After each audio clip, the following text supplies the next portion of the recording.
Hello children. In my last video, I explained you the poem My Mother at 66 written by Kamla Das. Now today we'll discuss the poetic devices used in this poem. Poetic devices, or you can say literary devices, are the techniques which poets, writers or authors use to produce special effects in their writing. As you know that there are number of poetic devices such as simile, metaphor, alliteration, allusion, anaphora, hyperbole, imagery, personification. But today we'll talk about the poetic devices the poet Kamla Das has used in this poem. Children, I'll tell you the most significant thing about this poem is that this complete poem is a big sentence. It is actually a big sentence. It doesn't have particular stanzas as other poems have. The poet has expressed her feelings towards her old mother, towards her mother who is continuously aging, and here she has expressed a fear of losing her mother.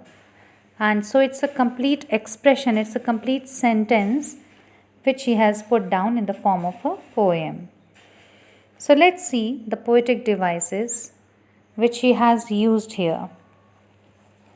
We'll talk about the first poetic device, which is simile. As you know very well that simile is comparison between two things. What kind of a comparison?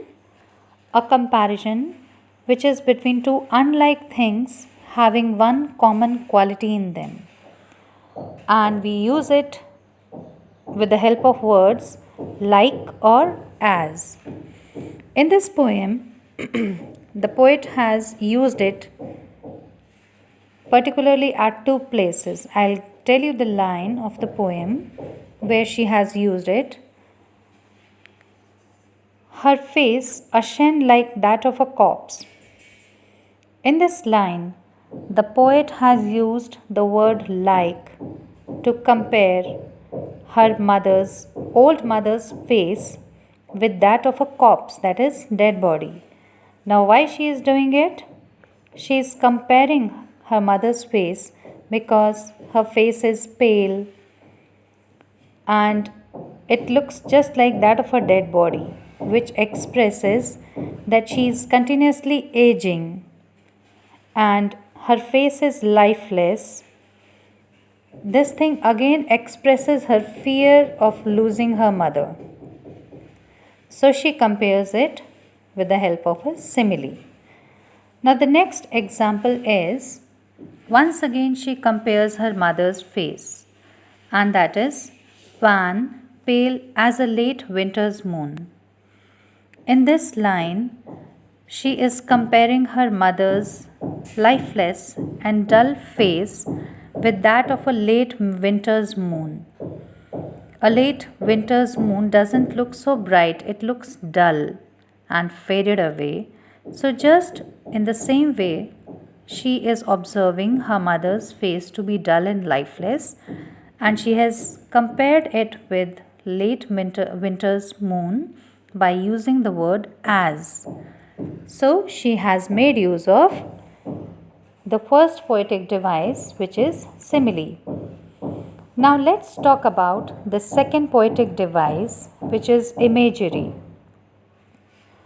Generally, poets use this poetic device to create effects, especially the sensory effects like visual, auditory, organic, olfactory, etc. But in this poem, the poet has used visual effect to create imagination of scenes in the poem. Now, let's see how the poet has done it.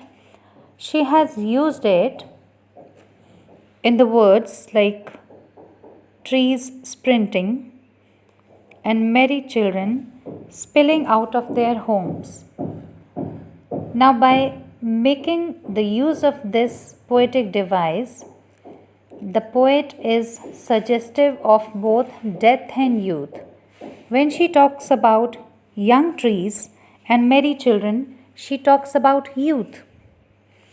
And she is comparing both these things with the face of her mother, who is weak, inactive, and dead like. So, both the things, the young trees and the merry children, are in contrast with her mother's weak, inactive, and dead like body and face. So, by doing this, the poet is trying to create the effect of imagery in her readers. Now let's talk about the third poetic device she has used over here, and it is personification. Children, as you know very well, that in personification, a poet or a writer attributes or gives human quality to an object or a non living thing. Here, the poet has used it. In this line, I'll tell you, and looked out at young trees sprinting, the merry children spilling out of their homes. By using the word young trees sprinting, the poet actually talks about youth and life, which is full of energy. And here she is comparing the young trees with her mother, who is also growing rapidly. She talks about young trees sprinting, and the meaning of sprinting is that growing up rapidly or running a distance rapidly. So here she talks about her mother, who is growing so rapidly. She feels that whenever she comes to see her mother, she sees her more older than before. So this time also, when she comes to meet her, she feels that her mother has grown so old as compared to that when she saw her the last time. She once again remembers her childhood by expressing or by talking about young trees, which expresses her childhood days.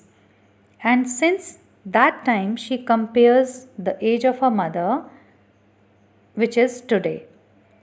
So she talks about the time which is passing so fast. Now let's talk about the next poetic device the poet has used in this poem, and it is alliteration. And you know very well, you have been using it since many years, that alliteration is the repetition of a consonant sound. And the poet has used it very nicely in the poem. It is just in the last lines of the poem, and she uses it in fear, felt, and familiar. The letter F is repeated 3 times in felt, familiar, and fear. By doing this, the poet once again expresses her fear, which is a childhood familiar fear. It's a familiar fear of her childhood, and she is remembering the same fear. Why it is familiar? Because it is the same which was in childhood, and it is still today she is having the fear of losing her mother. So by using this poetic device, she has expressed her fear which she is feeling, which is a very familiar fear of her childhood days. Now, the last poetic device I would like to tell you is the repetition of the word smile in the last line. I'll tell you the line. All I did was smile and smile and smile. Now, what is the meaning of repeating the word smile? First of all, I would like to tell you, children, this repetition is called anaphora. It is called anaphora. It is the repetition of words in consecutive lines or in a particular line. But there is a particular meaning behind repeating this line, this word. By using or by repeating this word, the poet is trying to make an effort to hide her helplessness, anxiety, and fear of losing her mother, and she just gives her a continuous smile to bid her goodbye because she cannot stop her mother aging. She cannot stop her becoming older day by day, but she has a continuous fear since her childhood that one day she'll lose her mother. So she cannot stop it. She cannot help it. She is so helpless that to stop her feelings, to hide her feelings and emotions towards her aging mother, she just gives her a continuous smile before parting and she bids her goodbye.